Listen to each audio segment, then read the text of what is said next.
நீங்கள் அந்த நட்புறவை உங்கள் வாழ்வில் ஒவ்வொரு நாளும் பங்கு கொள்ள அவரை அழைப்பதன் மூலம் வளர்த்தெடுக்க முடியும். முதலாக அவரோடு நட்புறவு கொள்ள வேண்டும் என்ற எரிகிற வாஞ்சை உங்களை நிரப்ப வேண்டும். உங்களுக்குள் உள்ள அந்த விருப்பம் ஆவியானவராம் கடவுளோடு உள்ள நட்புறவில் உங்களை நடத்தும்.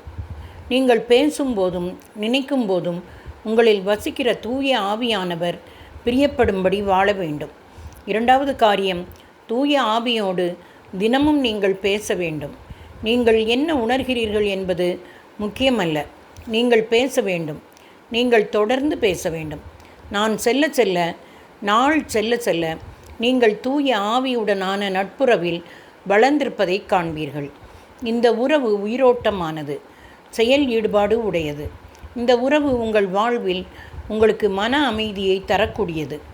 இந்த உறவு உங்கள் வாழ்வின் மேல் உங்களுக்கு அதிகாரத்தை தரக்கூடியது. தூய ஆவியுடனான நட்புறவு என்பது வெறும் சில வல்லமைகளை உணர்வது மட்டுமல்ல, தூய ஆவி என்ற நபருடன் நெருக்கமான உறவை ஏற்படுத்தி கொள்வதாகும். இது நடைபெற நாம் அவர் யார் என்று அறிந்து கொள்வது அவசியமாகும்.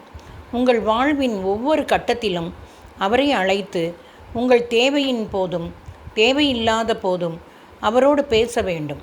அவரை துக்கப்படுத்தவோ மனமுடைய செய்யவோ எதிர்க்கவோ கூடாது. மென்மையான அவரது தூண்டுதல்களின்படி தினமும் நாம் வாழ வேண்டும். அவரது குரல் மென்மையாக இருப்பதால் அநேகர் அவரது குரலுக்கு கீழ்ப்படிவதில்லை. ஒருவேளை அவரது குரல் இடியைப் போல முழங்கினால் அவர்கள் கீழ்ப்படியலாம். சில வாரங்கள் முன்னால் என் தியான மையத்திலிருந்து திருச்சூர் சென்று கொண்டிருந்தேன்.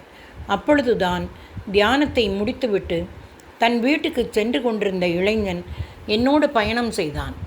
நான் இதை அறிந்து, தூய ஆவியை பற்றிய புத்தகத்தை வாங்கினீர்களா என்று கேட்டேன். அவன் அந்த பச்சை கலர் புத்தகமா என்று கேட்டான். நான் ஆமாம் என்றேன். அவன் தொடர்ந்து, சகோதரரே, நான் புத்தகம் விற்கும் கடைக்கு சென்று அந்த புத்தகத்தை பார்த்தேன். தூய ஆவியானவர் அந்த புத்தகத்தை வாங்கு என்ற தூண்டுதல்களை கொடுத்தார். ஆனால் நான் வாங்கவில்லை. இதுபோல் 3 முறை அந்த கடைக்கு சென்றேன்.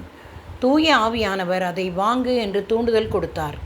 ஆனால் நான் வாங்கவில்லை என்றான். அதை கேட்ட பிறகு நான், கவலைப்பட வேண்டாம், நான் தான் அதன் ஆசிரியர், என்னிடம் அதன் பிரதி ஒன்று உள்ளது, நீங்கள் அதை எடுத்துக்கொள்ளலாம் என்றேன். இதை நீங்கள் நம்புகிறீர்களா? இதுதான் கடவுளின் இரக்கம். நாங்கள் இருவரும் ஒன்றாக பயணித்து சந்திக்க வேண்டும். வழக்கமாக என்னோடு புத்தகத்தின் பிரதி எடுத்து செல்ல மாட்டேன். இது கடவுளால் ஏற்படுத்தப்பட்ட சந்திப்பு. அந்த புத்தகத்தின் வழியாக கடவுள் அந்த இளைஞனோடு ஏதோ பேசுவதற்கு வைத்திருக்கிறார். தொடர்வோமா நண்பர்களே?